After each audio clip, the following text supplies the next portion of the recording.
Welcome to the Health Wealth Podcast and Radio Show with Forbes author and contributor Dr. Josh Luke, America's Healthcare Affordability Authority. Visit drjoshluke.com for information on speaking appearances and other resources. To this month's edition of Managed Care TV.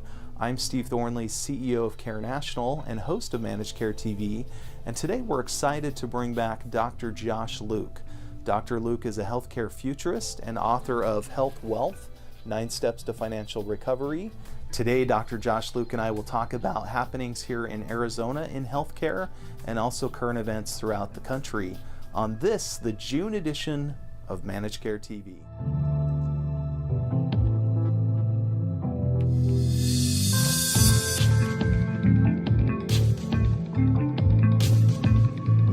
Well, Dr. Luke, welcome back to Managed Care TV. Thanks so much for having me. It's great to be back. Thank you.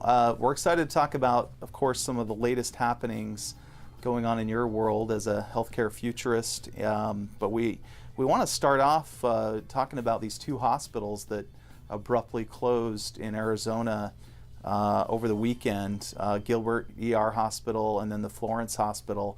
I'm going to go to a quick news clip. And meantime, happening today, a sudden shutdown. 2 hospitals closing for good, leaving patients and doctors to fend for themselves. Ambulances told to stop bringing in patients to Gilbert Hospital, and in Florence, their only hospital there, planning to close down on Monday. ABC 15's Megan Thompson is joining us live this morning from Power and Ray, just outside the Gilbert Hospital that's going to close. So Megan, do we know why these both are closing so quickly?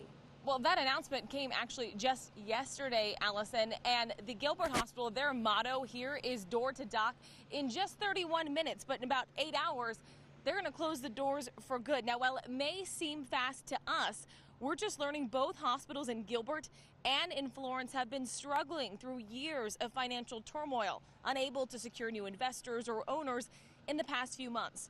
Creditors forced Chapter 11 bankruptcy, and a court-appointed receiver filed a notice to wind down operations. Florence still treating patients until Monday. Gilbert is going to be done at 1 p.m. today. For those who rely on the hospitals, it's scary to think a place to get help will soon be gone. So, Dr. Luke, Gilbert, the town has over 237,000 residents, and the town of Florence has 28,000 residents. Obviously, that was the smaller of the 2 hospitals, but what you say might be speculative. It might be firsthand knowledge, but what do you think went wrong here? Well, it's not all that uncommon, and it's very unfortunate. You know, I have lots of friends that live out in Arizona area and Gilbert in particular, and what a beautiful physical plant looking at that hospital. And I think it's just a case of, you know, an organization that wanted to come in and build some hospitals for a community in need. But the hospital business is changing, and it's changing drastically, as you know, and hospitals are actually no longer profitable businesses. And unless you have the full business model, the full structure of a health system that is an insurer with the right plans, with physicians that are aligned, it's not going to work. And I think these hospitals found that out very quickly. And there's a lot of fool's gold in healthcare right now, and you're seeing even venture capital coming out of Silicon Valley, where they're making huge misses because they've always had this model they learned in MBA school about investing, and it just doesn't work in healthcare because things don't change overnight in healthcare. But what is changing in that hospitals, which used to be incentivized for putting a head in a bed at all costs with no checks and balances, now have a tremendous amount of checks and balances. And you can't just put a head in a bed and bill somebody and get paid. In fact, it's quite the opposite. Not only do patients need to meet criteria in order for you to get paid, but now they're saying, hey, why don't you in fact become part of the insurance agency hospital? So now we're incentivizing you to keep heads out of beds and only treat patients who are sick. So there's a lot going on. It's not a healthy time to enter the hospital space, but also you look at a market like Arizona, and it's so progressive. You have some of the best health systems in the country, you know, 3 or 4 of them to name a few. You have Dignity with a huge presence out there. You have Banner Health, who's, you know, pretty dominant in that state in many ways. And Dignity actually partnered with Tenet Health on an ACO. So when you're dealing with an accountable care organization, basically an insurance entity, and competing with them as a standalone hospital, man, that's an uphill battle. There's a lot of lot of challenges. And the last thing I'll say is the freestanding emergency departments. There's been a lot of abuse, if you will, in the state of Arizona. And some people might say, well, that's a strong word, but from the outside looking in, it is abusive when you go into a community and put an emergency department without putting the rest of the services in there. And people might say, oh, no, it's a service to our community. It's the wheel and spoke philosophy, where if you go to the emergency department here, we'll transfer you over. Well, the reality is that the hospitals that put those EDs in, those freestanding EDs, they put it right next door to their competing to a competitor's hospital instead Right. of putting it in an area of need. So there's a lot of things that contributed to this. And unfortunately, it's just really unfortunate for those communities in Arizona that had a good hospital there for a while, and now it's not going to be there. Yeah, I mean, one of the biggest things that they touted was, you saw in the news clip that, and I saw billboards all around town, door to dock in 31 minutes. You saw the helicopter obviously on the roof there, so they were definitely trying to tap into the emergency care or emergent care market. And I guess I'm hearing from you that unless you've got deep pockets, that these doctor groups that try to get together to launch these smaller hospitals, it's just not a fitting business plan for That was right a now. good gig, running a surgery center or a hospital, until about 5-6 years ago when the ACA passed. The ball started rolling in the other direction with checks and balances and criteria that needs to be met. And in any time there's a little niche where a physician group or somebody else is going to be able to capitalize on a situation, the insurers and the feds catch up to it really quickly and start scrutinizing it to say, hey, this isn't what we're supposed to be doing in healthcare. We're trying to make healthcare affordable for Americans and accessible. And here we have this cash cow, yet the patients can barely afford to go there. So I just don't think it's the right time to get into the hospital industry. If you've read one of my earlier books, Execute, a former hospital CEO tells all on what's wrong with American healthcare, what every American needs to know. We talk a lot about that transition from heads and beds to a value-based model, which is an insurance model, and how drastically it's going to impact the hospitals. And until the last year or two, I don't think hospitals really felt that. In fact, I wrote on LinkedIn, and if you don't follow me on LinkedIn, please do follow Dr. Josh Luke on LinkedIn. I'll follow you back. We share stories with the folks at Care National TV and others all the time. Write for Forbes as well. And one of my recent stories was about the fact that I think what we're seeing now, looking back on the election, is most of the large health systems nationally were in a holding pattern after the Affordable Care Act passed. They didn't want to move. Why would they move? Times have been great. They're printing money in hospitals for years and years. And the hospital lobby is very powerful, always been very successful in getting anything that worked against the hospital model to be overturned or reversed. And that just didn't happen with the Affordable Care Act. So we were waiting for a GOP majority to happen. And then it happened, and the holding pattern, everybody high-fived and celebrated for a day or two, and then said, wait a minute, nothing's changing, nothing's going to change. Value-based care is here to stay. And the main reason is because there's no money left in the piggy bank. The Medicare fund is run dry. It's running dry at an alarming rate. You can't go back to a methodology where there's no checks and balances. The insurers are just taking the lead of Medicare and saying, yeah, we want to do the same thing. We want to reduce our spending. So it's not a great time to get in the hospital business. It would be great if Banner or Dignity or somebody could come in and swipe up these beautiful facilities and provide a nice community hospital for these communities, as was the intent. I have no idea if that's going to happen. It's way outside my pay grade to know that. But what I do know is when there's a beautiful facility that's ready to go and equipped, it makes it a lot more attractive to a potential buyer to come in and provide that resource for the community. Sure. And we didn't learn it on this report, but the Business Journal, Phoenix Business Journal, reports that Dr. Timothy Johns apparently diverted about $20 million from the Gilbert Hospital to start construction on a medical center out in Peoria. And interesting picture there online is showing that Peoria Hospital just in its metal frame. They ran out of money before they could even I read that the community actually voted it as a public nuisance and tried to have it torn down. Wow. But apparently there's no money left to even tear it down. So. Yeah, and again, I think you hit right on it, is that there's just not the money in it.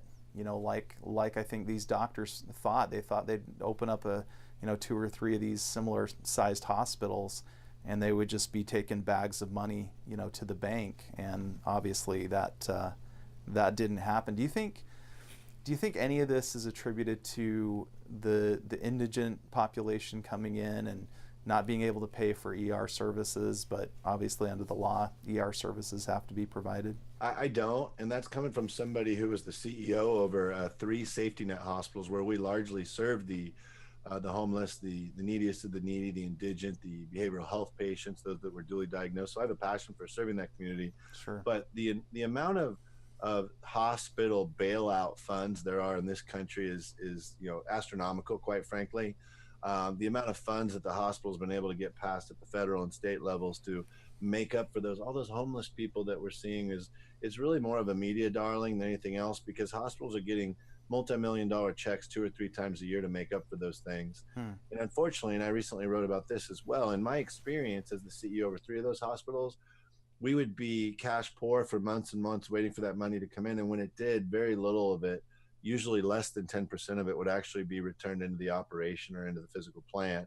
It would mostly be, passed on to ownership and split up. And unfortunately, that's just a common trait. So one of the things I question quite a bit, honestly, is why are privately owned hospitals still subject to these funds? If the privately owned hospitals are going to pocket the money, and if there are non-private owned hospitals that are county or state owned or not-for-profits that are really supposed to be in it for this reason, why aren't we transferring those patients and that burden over there? So there's a conversation to be had there, and I think that conversation's coming, but it's because the hospital lobby's been so strong for years. They won every battle, and now they can't win this value-based care battle. There's no money left in the Medicare fund. The GOP majority wanted to undo it. They tried 2 or 3 times. They couldn't. You had a director of Health and Human Services for several months before he left, Tom Price, who was a physician who wanted to undo the Affordable Care Act with every fiber in his body. He said that several times and wasn't able to do it simply because there's no money to pay for a system where there's no checks and balances. And so right now what we're hungry for is an insurance model where there's checks and balances to make sure that care is only provided to people when they need it, and it's done so at the lowest level of care needed. Do you think things could have been different at all in this situation had they adopted more of a cash-based type model, maybe in conjunction with insurance payments? I don't. The biggest struggle right now is that nobody in DC has ever been debating bringing the cost of healthcare down for you and I or for corporate America. They've just been debating who's going to pay for it, the taxpayer or the individual. And the reality is the individual hasn't been able to afford it for years. And now the taxpayer and the corporation in many cases aren't even capable of paying for it. So 2018 has really become the year that America declared war on healthcare. It's been exciting to see. So in January this year, my book, Health Wealth, Is Healthcare Bankrupting Your Business, came out, 9 Steps to Financial Recovery. Guess what's happened since then? You had Intermountain Healthcare, Ascension Healthcare, a bunch of others join together and fire their pharmacy and say, we're going to create our own generic pharmacy because we're hospitals and we can't afford healthcare. You had Disney in Florida say, we can't afford healthcare. Disney, you ever heard of that company? They fired their insurer and said, we're going to start our own HMO and contract directly with the hospitals. Everybody's heard, of course, of JP Morgan, Berkshire Hathaway, and Amazon saying, we can't afford healthcare. You ever heard of those 3 companies? They can't afford healthcare either. They're getting rid of it, blowing it up and starting over. Apple says we're going to put clinics on our campuses. And then the best one of all, the one I love, is Walmart, the most efficient company in the world at cutting costs. Said there's only one cost we can't control, and that's healthcare. So if you can't beat them, buy them. So they're going to buy Humana so they can control their costs. So this is definitely the year of health wealth and the year that America declared war on healthcare spending. And regardless of a GOP majority or not, there's finally a discussion now about bringing the cost of care down instead of just shifting the burden of who's going to pay for the outrageous hyperinflation in healthcare. Well, very good. Well, appreciate your comments about that particular issue. We're going to take a quick break, and then I've got a couple of final questions to ask you, just in general healthcare futurist type stuff. So we'll be back right after this. Hi, this is Steve Thornley, Care National's CEO.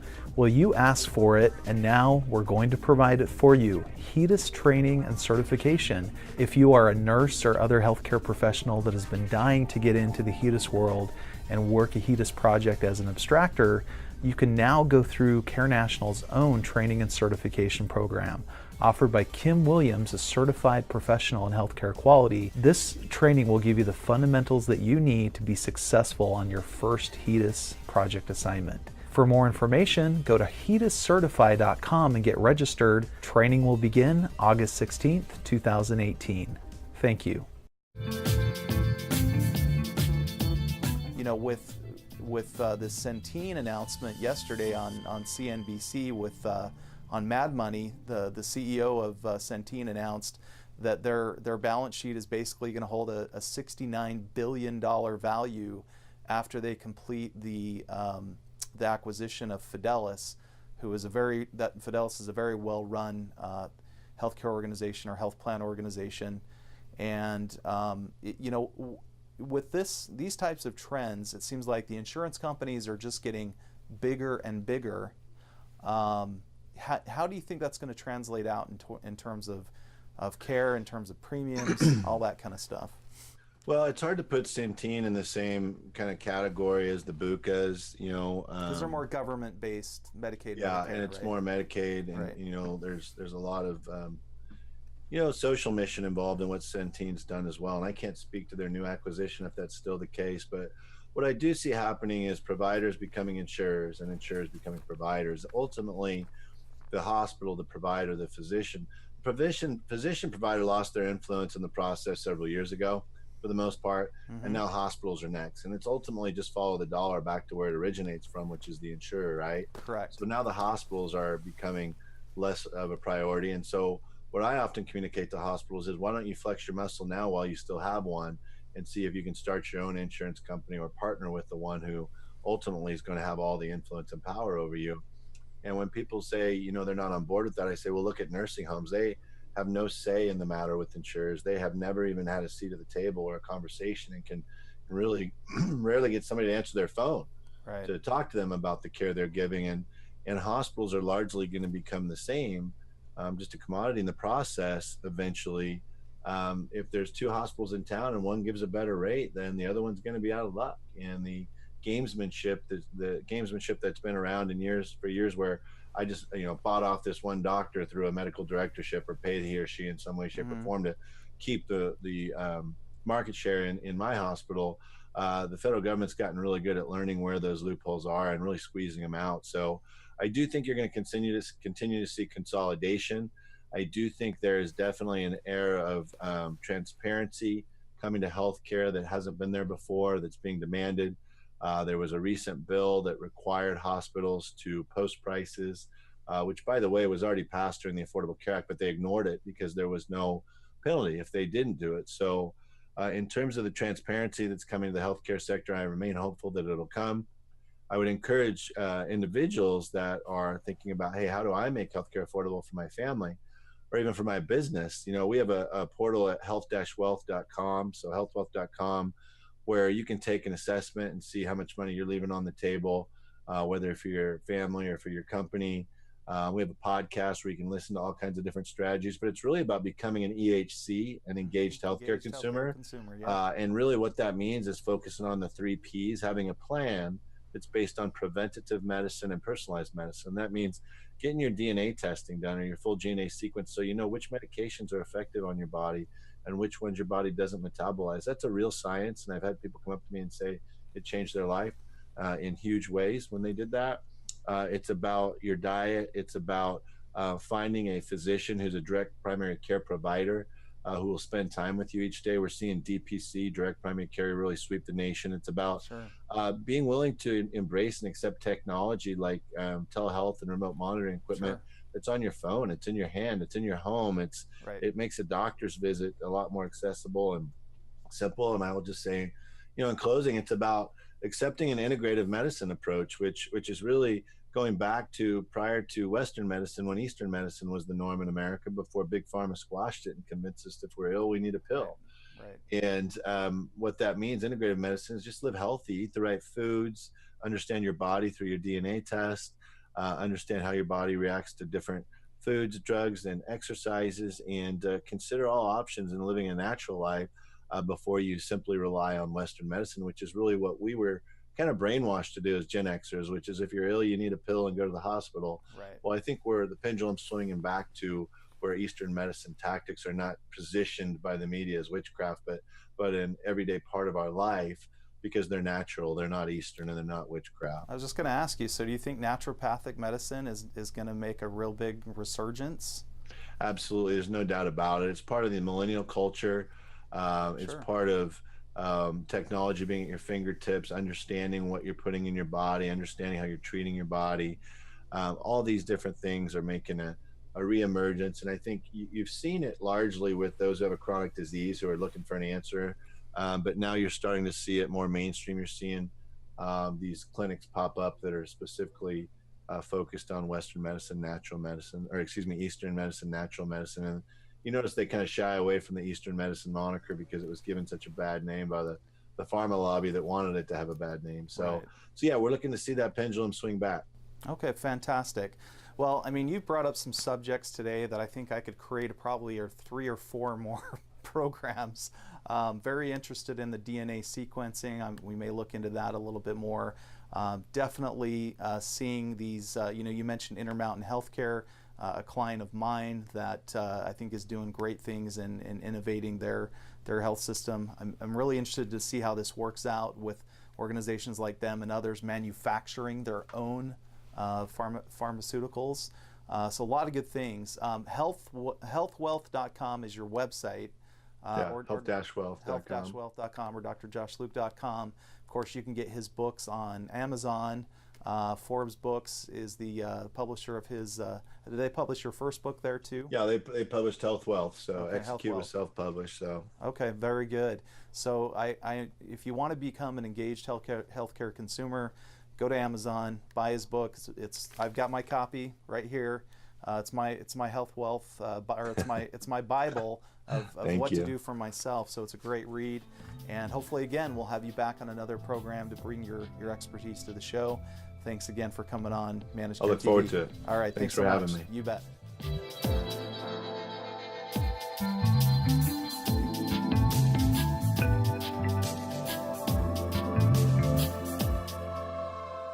Thanks for tuning in to this episode of the Health Wealth Podcast and Radio Show with Forbes author and contributor Dr. Josh Luke, America's Healthcare Affordability Authority. Visit drjoshluke.com for information on speaking appearances and other resources.